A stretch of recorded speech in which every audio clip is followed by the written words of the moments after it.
Est-il possible de dessiner Dieu? Eh bien, on va l'apprendre aujourd'hui à l'émission La Parole vivante.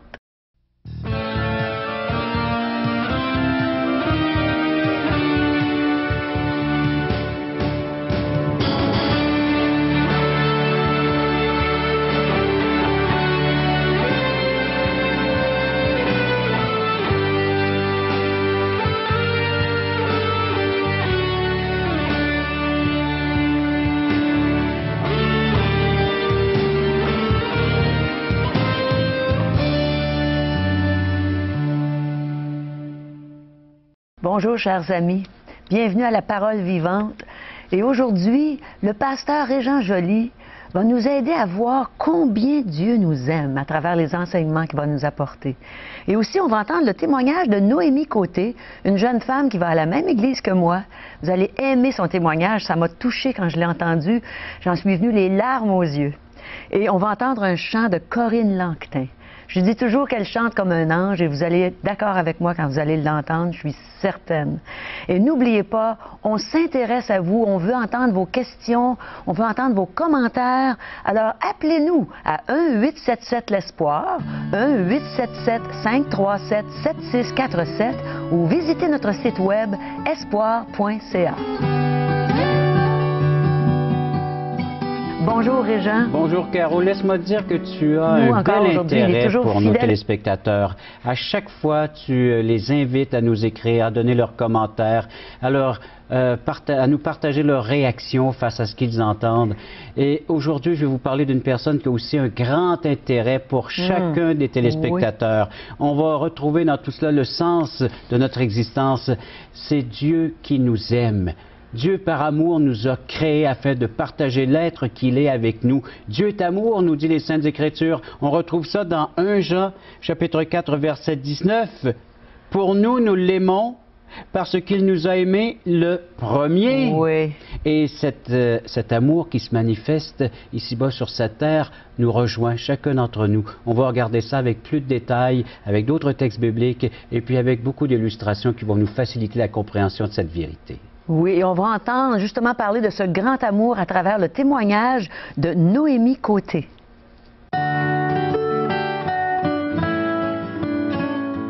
Alors, moi, je suis une jeune fille qui a grandi dans une famille chrétienne. Donc, j'ai eu cette occasion-là. Puis, quand j'étais jeune, on ne peut pas dire que j'étais un enfant difficile. J'allais à l'église avec mes parents, donc je connaissais toutes les histoires. Je savais qu'il fallait être obéissante, j'étais gentille, les gens me prenaient pour un ange, donc tout le monde m'aimait bien. Alors oui, je connaissais le Seigneur Jésus, pas personnellement comme mon sauveur, mais je connaissais son œuvre, donc je savais qu'il était mort sur la croix, j'avais entendu ça régulièrement. Mais tout le monde m'aimait bien, et puis tout allait bien, fait que je me préoccupais pas trop de ça, là. Ma vie de petite fille allait comme je voulais, donc c'était correct. Puis, au fil des années, bon, j'avais de la joie même à apprendre.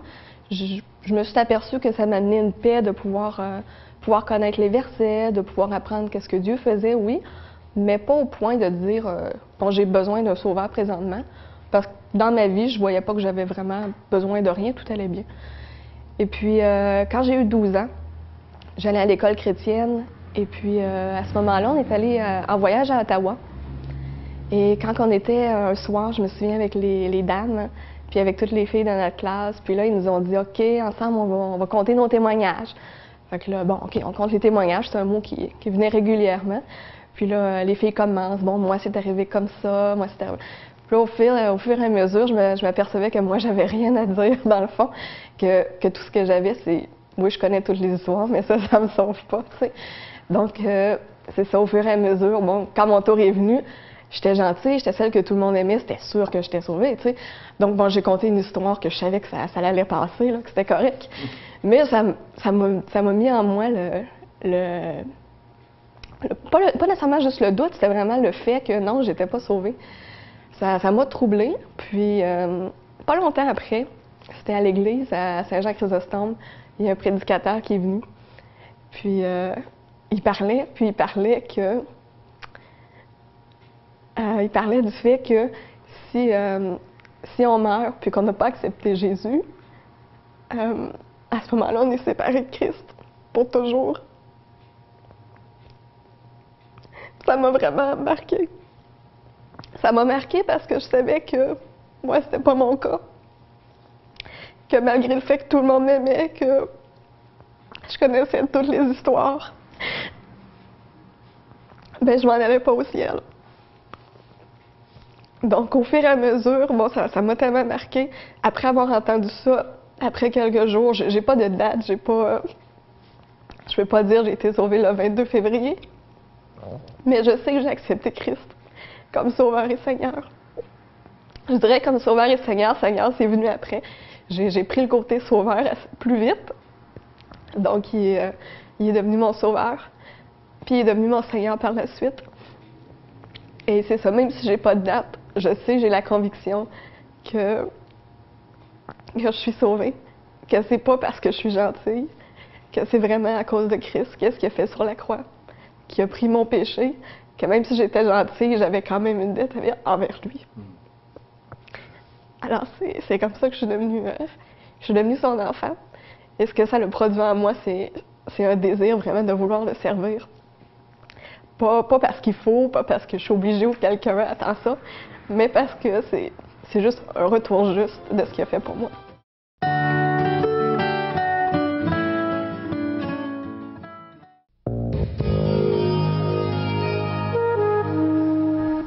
Mes amis, je peux vous dire que j'ai cherché l'amour de Dieu jusqu'à l'âge de 30 ans.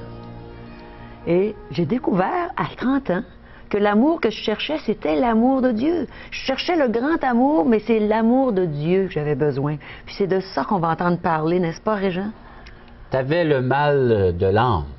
Tu avais un mal profond, un mal intérieur. Oh, oui. Et tu te cherchais une identité à travers tout cela et tu découvres l'amour avec le grand A, comme tu le dis si bien dans ton témoignage, l'amour divin, cet amour de Dieu. Et il y a peut-être des gens qui se sentent mal à l'intérieur, qui ont mal de l'âme, des profondeurs, ils ne savent même pas pourquoi ces personnes-là souffrent. C'est ce manque d'amour, c'est ce besoin d'être aimé, ce besoin de savoir que Dieu a un intérêt pour nous. Et Dieu s'intéresse à chacun d'entre nous dans ce que nous vivons. Oui, c'est dans quel but, dans quelle intention Dieu nous a créés, puisque les textes bibliques nous disent que Dieu nous a créés à son image, à sa ressemblance. C'est pour partager avec nous ce qu'il est, et la parole nous dit qu'il est amour. Peut-être que tu n'as jamais entendu parler que Dieu t'aimait, mais voilà que l'occasion se présente aujourd'hui. Un jour, ça se passait dans une bonne famille, une petite fille qui a dit « Maman, j'aimerais dessiner Dieu. Veux-tu m'aider à m'expliquer qui est Dieu afin que je puisse le dessiner? » Parce qu'elle était très habile de ses mains, elle pouvait faire des dessins et de la peinture. Les enfants font tellement des beaux dessins. C'est vrai, hein? Ça parle beaucoup. Ça parle beaucoup. Et puis, voilà que cet enfant veut dessiner Dieu. Et elle va s'informer auprès de maman pour connaître mieux ce Dieu qu'elle veut dessiner. Et la maman lui dit, écoute, tu ne peux pas dessiner Dieu. Ah non? Pourquoi je ne peux pas dessiner Dieu? Parce que Dieu est tellement beau, Dieu est tellement grand, tellement immense, saint, majestueux. Tu ne peux pas dessiner Dieu. Et cette fillette s'est mise à réfléchir et de répondre à sa maman, ah bon, Dieu est tout cela. Oui, en effet, je n'essaierai pas de le dessiner, parce que certainement je lui ferai trop de mal. Oh, que c'est beau. Ça prend la Alors, il ferait trop de mal à dessiner ce Dieu qui est si parfait. Oui. Et c'est vrai que Dieu est parfait. Dieu est tout cela. Et Dieu, c'est cet amour même dont nous avons besoin. Dieu est un cœur. Si on avait à le dessiner, mais un cœur tellement immense qu'il ne pourrait pas entrer sur une feuille de papier, sur un grand carton. Imaginez, quelle joie de savoir que ce cœur de Dieu bosse aujourd'hui pour l'homme, l'homme moderne avec tous ses soucis, l'homme moderne avec tous ses problèmes, avec ses fardeaux. C'est pour cela que le cœur de Dieu bat présentement. Mais est-ce que tout homme a besoin de l'amour de Dieu, Régent? Tout homme? Toute création de Dieu, sans exception, on ne peut vivre sans cet amour. Vous savez, ces émissions sont là pour que vous veniez vers Dieu et que vous appreniez à l'aimer. Parce qu'un cœur ne peut être complet sans qu'il y ait réponse à cet amour. Dieu est un cœur qui aime l'humanité, mais il attend en retour ce cœur pour qu'il soit complet, entier et puis bien rempli. Il faut qu'il soit en retour aimé. Donc, oui, l'être humain est aimé par Dieu, mais voilà que maintenant Dieu tend les bras vers cette humanité, il attend la réponse à cette invitation. Dieu a dit, je vous aime, au point d'avoir donné son Fils unique, le Seigneur Jésus, nous dit les Saintes Écritures. Et ce texte que nous avons lu, Dieu est amour, et voilà pourquoi que nous sommes appelés à l'aimer. Il y a un retour dans tout cela, hein, une réponse à cette invitation. C'est comme, vous savez, une demoiselle qui aime un jeune homme. Mais il n'en est pas aimé en retour. Ah. Alors, elle n'est certes pas heureuse et elle est triste. Est-ce que tu penses que Dieu est triste comme Dieu ça? Dieu est triste. Il tend les mains à chaque jour vers cette humanité, vers chaque individu qui la compose, cette société, et il nous déclare son amour. Il l'a manifesté en envoyant son Fils ici-bas sur cette terre, parce que Jésus est venu pour nous faire connaître cet amour divin. Est-ce que tu crois que tous nos spectateurs, nos téléspectateurs, peuvent recevoir cet amour? Ils sont tous aimés de Dieu, ça c'est certain. La parole de Dieu nous dit que Dieu aime chaque création, chaque créature qui compose, il va sans dire cette humanité. Donc, si vous êtes rongé intérieurement, écoutez ce que le psychologue viennois Viktor Frankl a affirmé. Si l'homme est aujourd'hui malade, c'est parce que Dieu lui manque. Ah, là, sagesse dans cette parole-là. Hein? Oui, alors si nous sommes malades, c'est parce que Dieu nous manque. Lui qui peut réellement nous dire que nous sommes par sa parole et donner alors un sens à l'existence. Vous cherchez votre identité, lisez la Bible. C'est un conseil d'ami que je vous donne. Et vous voulez avoir un cœur maintenant satisfait, rempli, qui déborde, cherchez l'amour de Dieu. Répondez à son amour. Est-ce que tout le monde peut trouver cet amour dans la Bible? Tout le monde. Celui qui est prêt à recevoir cet amour, à découvrir cet amour. Vous savez, dans le cœur de Dieu, il y a une place. Une place qui a la forme de l'homme. Ah, que c'est beau! Et puis, dans le cœur de l'homme, il y a un vide qui a la forme de Dieu. Ça, c'est Pascal qui nous a dit ça. Donc, les deux cœurs vont se rejoindre, ils vont ne faire plus qu'un. Les deux cœurs, le cœur de Dieu qui a une place pour l'homme et le cœur de l'homme qui a un vide à la forme de Dieu. Seul Dieu peut combler. Vous savez qu'on n'a pas été créé pour rien. Nous ne descendons pas du singe. Les schémas qui nous sont donnés de la part des philosophes et des biologistes ne représentent pas le schéma véritable. Alors, dès le primaire et le secondaire, jusque dans les universités, on apprend quoi? On veut nous mettre dans le crâne aujourd'hui que nous descendons des primates ou des hominidés.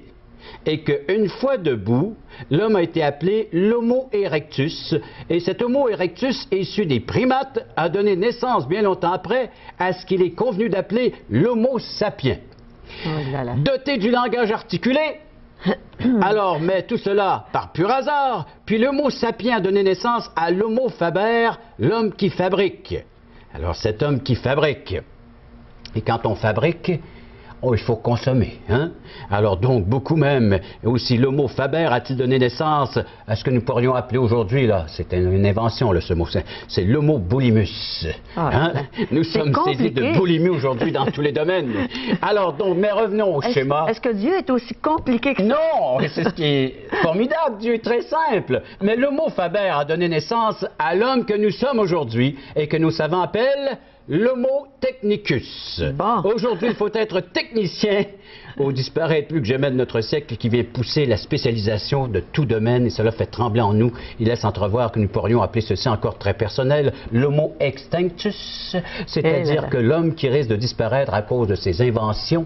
Et voilà la science qui nous emmène dans un cul-de-sac et là, nous en sommes rendus à cet endroit. Qui va nous en sortir? Il faudrait inventer un autre mot quelque part, là, hein? Est-ce qu'on peut avoir un message beaucoup plus simple que ça, que moi je peux comprendre, que tous nos téléspectateurs peuvent comprendre? Non! Mais moi aussi. Je ne comprends j'espère que nos téléspectateurs rien. aussi ne sont pas satisfaits de cela. Mais une chose qui est certaine, vous savez, les gens qui ne se sentent pas aimés, ou les gens qui se disent qu'ils ne sont pas aimés, souffrent énormément. Et c'est ce que je veux faire ressortir aujourd'hui dans le cadre de ce message. Beaucoup de gens s'en vont vers le suicide parce qu'ils voient qu'il n'y a personne qui les aime. Alors que Dieu nous dit ici-bas qu'il nous aime. C'est ça le début de l'enfer. Vous savez, l'enfer, c'est quoi? C'est une privation d'amour et qu'au fond, l'enfer peut commencer de se vivre ici-bas. Je vivais, moi, cette privation-là, Régent, avant de connaître Dieu. Ça me faisait tellement mal de me sentir que je n'étais pas aimée. Et là, tu nous parles de ça, puis et combien de gens peuvent s'identifier à ton témoignage? Oui. C'est ce que nos gens vivent aujourd'hui, hein? Et c'est un enfer quotidien. Oui. Et peut-être quelqu'un qui vit justement, un de nos téléspectateurs, qui vit cet enfer quotidien. Oui. C'est-à-dire qu'il est privé d'amour, il ne se sent pas aimé, il éprouve une solitude qui l'ébranle jusque son être le plus profond. Et pourtant, voici la réponse est toute simple. Dieu a tant aimé le monde qu'il a donné son Fils unique. Oui, Jésus-Christ est venu pour t'aimer, toi personnellement. Comme Caro, un jour, tu as vu, tu as découvert cet amour de Dieu pour toi en la personne de son Fils, la personne de Jésus. Oui, j'ai réalisé que c'était pour moi que Jésus avait donné sa vie. Et c'est ce que Dieu attend de chacun d'entre nous, de chacun d'entre vous. Si vous réalisez que Dieu vous aime présentement, vous pouvez accueillir cet amour. Mais comment est-ce que cet amour s'est manifesté pour nous? Un endroit bien précis, la croix. Ouais. Jésus-Christ est venu sur cette terre, oui, il a dit qu'il aimait les gens, mais il l'a prouvé en allant mourir à la croix pour chacun d'entre nous. C'est un acte d'amour qu'il l'a crucifié, c'est un geste d'amour, vous savez. C'est pour cela qu'il est allé lui-même sur cette croix, afin que nous puissions être délivrés de cet enfer. Alors, tu ne pourras plus dire que personne ne m'aime aujourd'hui parce que Dieu a déclaré solennellement qu'il t'aimait et qu'il a prouvé en allant mourir à la croix pour toi, afin que toi, tu n'aies plus à vivre cet enfer. C'est lui qui nous a créés, puis après ça, il nous offre ce beau cadeau. Vous savez qu'est-ce que la parole de Dieu nous dit? Et ça, je vais vous lire ça immédiatement. C'est dans 1 Corinthiens chapitre 16, c'est l'apôtre Paul qui dit « Veillez, demeurez fermes dans la foi, soyez des hommes. » Et voilà notre identité en tant qu'être humain, race humaine. Soyons des hommes, c'est de demeurer fermes dans la foi de ce que Dieu nous présente actuellement, présentement. C'est le message pour l'humanité entière et pour quiconque veut bien recevoir cette vérité. Veillez, demeurez dans la foi, soyez des hommes, fortifiez-vous. C'est le message de la Bible. Est-ce qu'il s'adresse aux chrétiens ici ou s'il s'adresse à tous les humains? Ici, il s'adresse à tous ceux et celles qui veulent bien placer leur foi dans ce merveilleux message. Qu'est-ce que chrétien? C'est quelqu'un qui a cru en la Bible, qui a reçu la parole de Dieu. Et surtout, cette invitation de pouvoir recevoir Jésus-Christ comme Sauveur et Seigneur, personnel de son existence. Et voilà qui a trouvé tout le sens, son identité, le pourquoi de son existence, qu'est-ce qu'il fait ici-bas sur la terre pour représenter ce Dieu en tant qu'enfant de Dieu et pour savoir qu'un jour, lorsqu'il quittera cette terre, il sera éternellement dans la présence de Dieu. On n'en sera plus privé de cet amour. La Bible nous dit que rien, rien, rien ne peut nous séparer de l'amour de Dieu manifesté en la personne de Jésus-Christ. On peut être certain de ça.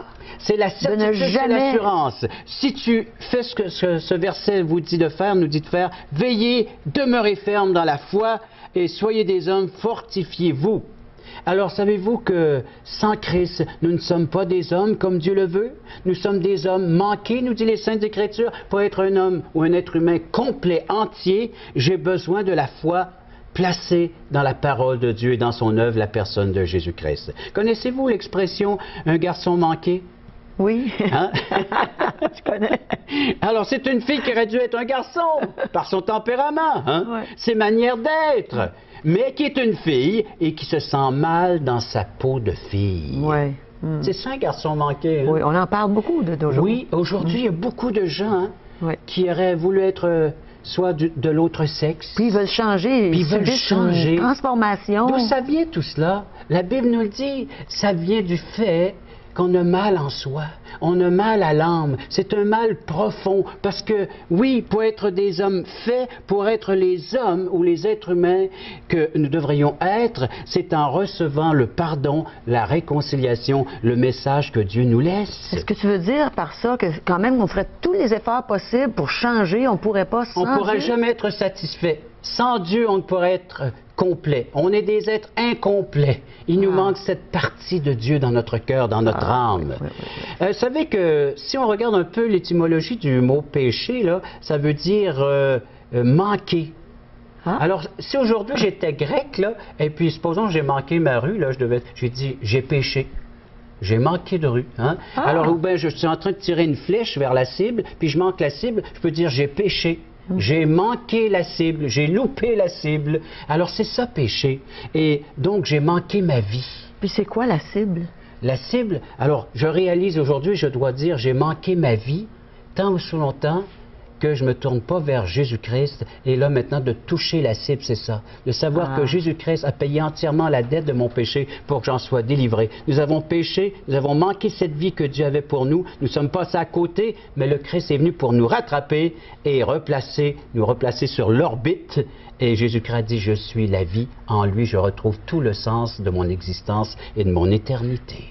Et voilà. Alors, il ne faut pas manquer le sens de notre existence, de notre éternité. Il faut venir à Christ, venir à Jésus et lui dire, sauve-moi, Seigneur.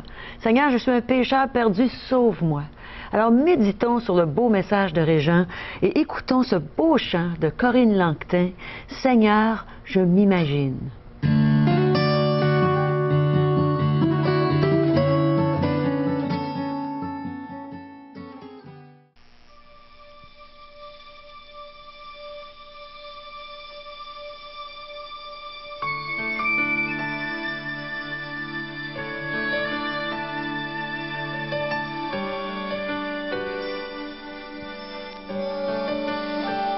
Seigneur, je m'imagine ce que sera la joie de marcher auprès de toi. Seigneur, je m'imagine ce que mes yeux verront quand ton regard est sur moi. Seigneur, je m'imagine.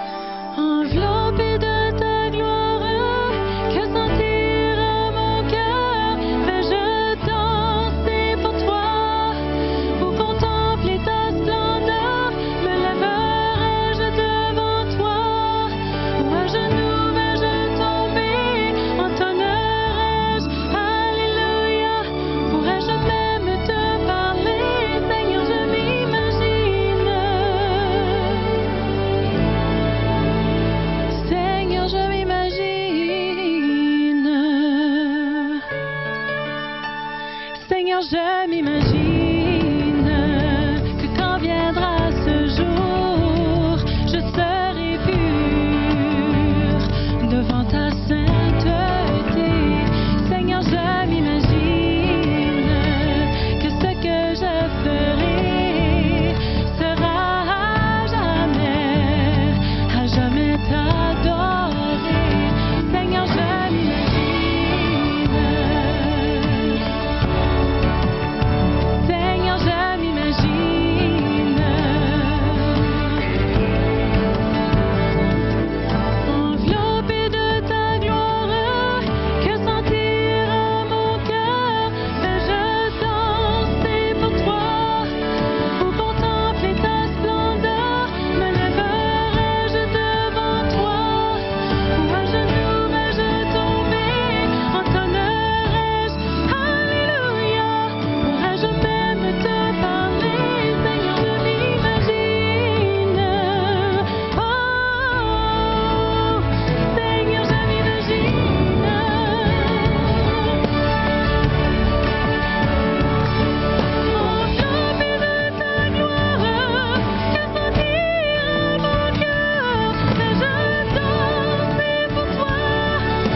ce que je ferai sera à jamais t'adorer.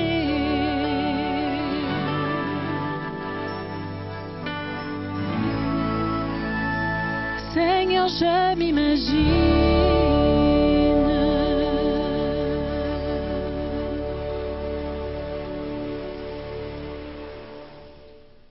Parole Vivante vous invite à participer à l'un des nombreux merveilleux déjeuners de l'espoir.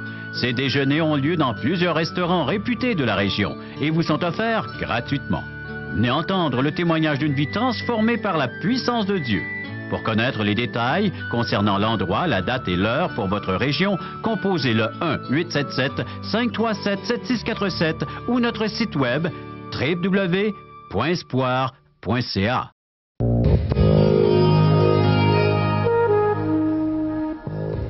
Oui, allez dans nos merveilleux déjeuners de l'espoir. Vous allez découvrir cet amour dont Régent nous a tant parlé aujourd'hui. Vous allez le découvrir, vous allez apprendre combien Dieu vous aime.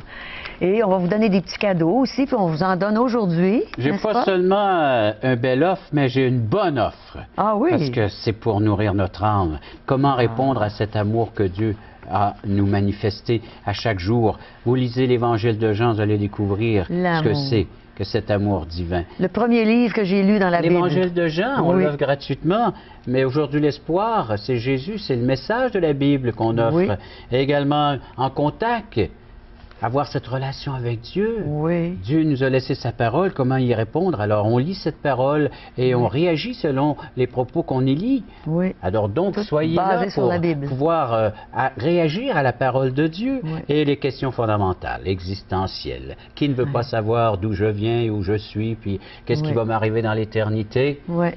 Donc, tout ça, c'est offert gratuitement? Oui, c'est des beaux cadeaux qu'on vous offre. Vous avez juste à téléphoner à 1-877-l'Espoir, 1-877-537-7647 ou visiter notre site web, espoir.ca. Alors, on a hâte de vous revoir. On vous revoit sûrement très, très, très bientôt. Alors, au revoir.